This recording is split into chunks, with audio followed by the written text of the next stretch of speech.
All right, you have reached the 12.5 entering the war video. So, we had managed to stay out of World War I during the beginning, but clearly that did not last long. And the objective statements for this topic were to summarize how President Wilson tried to bring about peace, explain why the United States chose to declare war, describe how the government prepared for and managed the war effort, and identify the impact of the war on the home front.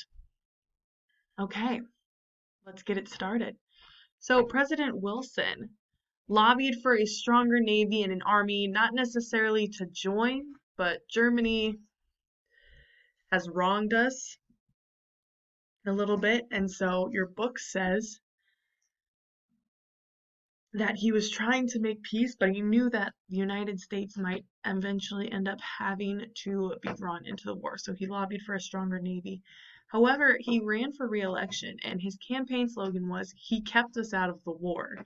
So, trying to bring about peace, he had tried to work with Germany with the whole killing citizens by bombing their ships with the U-boats thing. He had tried to bring both sides to peace talks. He thought he could find a peace without victory. Unfortunately, it did not work. Sorry, President Wilson. Can't win them all. So the United States eventually declares war. So Germany, even though it had that Sussex Pledge, was like, oh yeah, no. We're tired of things getting sent to Great Britain. So, as after February 1st, 1917, y'all have been warned, we're going to attack any ship. And we know that this means the United States might enter the war because we're killing some of their people, but that's fine because we're going to finish that war. We're going to finish that war in Germany as soon as we can. We're going to finish that war against the Allied powers as soon as we can. And we're going to get them. And so we won't have to fight as many people. So it's fine. It's fine. It's worth it. And so they attacked US ships again. And President Wilson didn't like that. On top of that, there was also the Zimmerman telegram, which you remember it was a top secret note sent to the German minister in Mexico, basically saying, hey, attack America if they declare war on us. We're going to help you win back the areas that the United States took from you in the Mexican-American War. So fight with us. And so when America found out about this, they were juked again. And then the Russian Revolution happened. So German submarines continued to sink American merchant ships. Then Tsar Nicholas II was driven from power in Anastasia, unfortunately. That's where that story comes from. The Russian Revolution happens. And so the Tsar has to step down. They set up a new government. President Wilson is like, yes, more democracy in the world, no Tsar. And so I could get people to support me if I declared war because people might have not supported me because they don't like Russia's government. Now Russia has a new government, so maybe they'll support me again. And so President Wilson has this noble cause to make the world safe for democracy. And with this noble cause of ending suffering for the people that don't have a say in their government, wanting to stop Germany from being so annoying and killing people on the boats, he says, can we please declare war? And they do. 455 to 56. On April 2nd, 1917, like 2 months after Germany said, we're going to continue bombing your ships. And so they're in the war now, joining the Allied powers against the Central powers. So the government is now at war. They have to prepare for it. First thing, they passed the Selective Service Act. This required all men, not women, from ages 21 to 30 to register for the draft. What is a draft? It is a law requiring people of a certain age to serve in the military. We don't have one right now. And if we were to have one again, I'm sure it would include women in it as well. But they had one for several wars in American history. So not just European Americans joined or white people, Puerto Ricans, African Americans, Native Americans, Filipinos, other immigrants as well. They all joined to help fight in this great war. In order to fight, they had to boost food production. So, food that would normally go to your house went to feed the troops.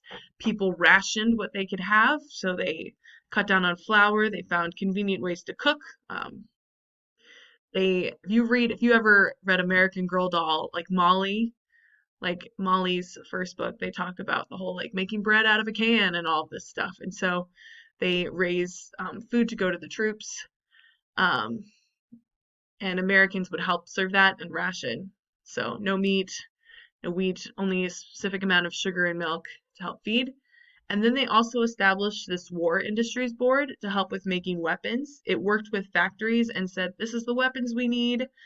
Um, we can share resources for you. We can help you set prices. And he also set a war labor board that settled disputes for working hours and wages to prevent strikes. Because a lot of workers were turning into soldiers, they were able to work with the unions to make better pay during this time. So, all in all, they're preparing for war. Now, the impact of this war on the home front. Thankfully, the war was never fought in the United States. It was fought all up in Europe. So there was a couple of things that we did to help prepare for that. Liberty bonds. So a Liberty bond is where you are lending money to the government. So I'm saying, America, I'm loaning you this money. In a certain amount of years, I can reclaim even more money than what I lent you. But you need money during this time. Have some of mine. Maybe in like 10 years, it's worth twice this value and I can cash in on it. $21 billion were raised this way. There were victory gardens, so people gardening more, growing their own food instead of having to buy it. People going without meat, without wheat sometimes, making interesting recipes, just trying to do their part to feed the troops. The impact was not good for if you were a German American. People did not like you because Germany was probably the number one on our we want to take you down list because of how they had impacted the United States. The other Central Powers did not really deal as much problems to us as Germany did. So people didn't like Germans. Not at all. And women are joining the workforce now because a lot of men are going overseas to fight. Women assemble weapons, airplane parts, drive cars, deliver mail, police officers, railroad engineers, electric lift truck drivers. They're earning more money. Unfortunately, after the war ends, things go back to how they were before, which is sad for women. So they make all these leaps and bounds and then have to just go backwards. And more people are moving to cities to take advantage of these new jobs that have opened up and this new industry. So that's good. African Americans were migrating in different parts. However, they had prejudice and violence. Mexicans are entering the United States to work on farms in California and Texas to help raise food. However, when the war is over, we're going to try and force them to leave. And that is the objectives from 12.5, entering the war. 12.6 will be the next video. Thank you. Bye.